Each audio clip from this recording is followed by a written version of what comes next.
Joining us now to discuss is Sajjan Gohel, International Security Director at the Asia Pacific Foundation. Thank you for joining us this morning. My pleasure. So we've heard Trump say that these attacks would put an end to a security threat to the United States and offer Iranians a chance to topple their rulers. Is that what we're seeing play out today?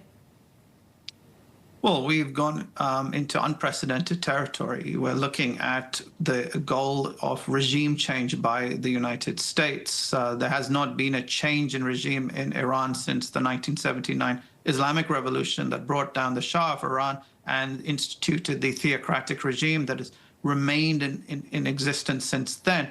I think we have seen a huge departure with this strike because you're looking at the abandonment now of the sanctions policy, of proxy containment, of nuclear non-proliferation frameworks. And the goal is to see if there can be a strategy to remove not just the theocratic regime, but the IRGC, the Islamic Revolutionary Guard Corps, that acts as the Praetorian Guard for that regime itself. Right, so the strikes that we're seeing are apparently targeting Iranian military and government officials. What do we know about who is being targeted and who may have successfully been struck by these missiles? So if we look at the target packages, that you're seeing strikes on nuclear sites, on missile infrastructure, on naval assets, and, as you said, the leadership itself.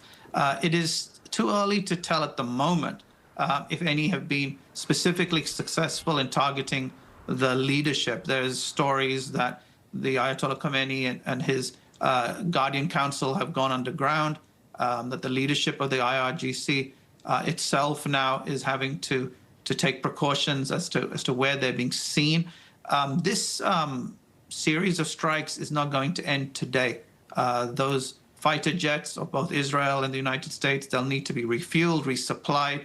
So this is just the beginning now of a strategy that has been implemented, and the outcome of which and the end stage of which we do not know. And that is, I guess, where there are a lot of concerns as to how far this is going to escalate. In terms of the response, we are seeing retaliatory strikes on Israel as well as U.S. military bases around the Middle East.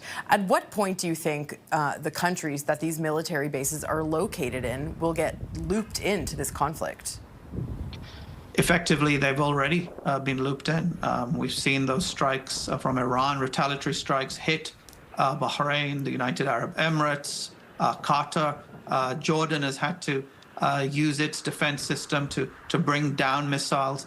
So this has already escalated. And I dare say it will probably end up bringing in countries like Saudi Arabia, who've already issued a very strong statement criticizing Iran's actions. I guess what is curious is that Saudi Arabia has a defense pact with countries like Pakistan, and Pakistan has actually condemned the U.S. Operation, which again is interesting because Pakistan had previously nominated Donald Trump for a Nobel Peace Prize. So there's created a lot of complications in the regional dynamics with what has now transpired.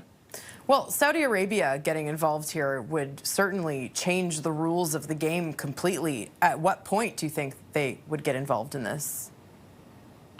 I think Saudi Arabia will be cautious to be involved militarily because keep in mind that the United States is being assisted with Israel. Israel and Saudi Arabia, as of yet, do not have diplomatic relations. There has been talk about the fact that the Abraham Accords that came into place during Trump's first term, that Saudi Arabia was a key influencer in that. And had the October 7th attacks not happened, then there's a chance that Saudi Arabia would have maybe formalized diplomatic relations with Israel. That hasn't happened as yet. So Saudi Arabia will definitely be wanting to stay involved in terms of what is transpiring, but militarily they won't necessarily get directly involved. Keep in mind that Saudi Arabia is a strategic rival to Iran. Even though relations thawed over the last couple of years, there is still a lot of regional and ideological tensions between both countries. And I think for Saudi Arabia, they will be concerned about what Iran does when it comes to the Strait of Hormuz, as well as the Red Sea, two important logistical supply chain pieces of water that if Iran targets and strikes could have massive disruption on global supply chains. It's still quite early to say, but I'm curious how far-reaching you think this conflict will become. So it has already become a regional conflict for the Middle East. And as I was mentioning about countries like Pakistan that could potentially get roped in, we've seen just recently the huge clash between Pakistan and Afghanistan. Both of those countries neighbor Iran. The other aspect that I guess is of concern is that would Iran mobilize its proxies that it utilizes, such as Hezbollah, the Houthis, that could be utilized to cause regional instability further? Would the IRGC also use its connections with organized criminal groups in Western countries, the UK, the US, Canada, to do targeted operations, clandestine operations against Iranian dissidents that have been opposed to the regime?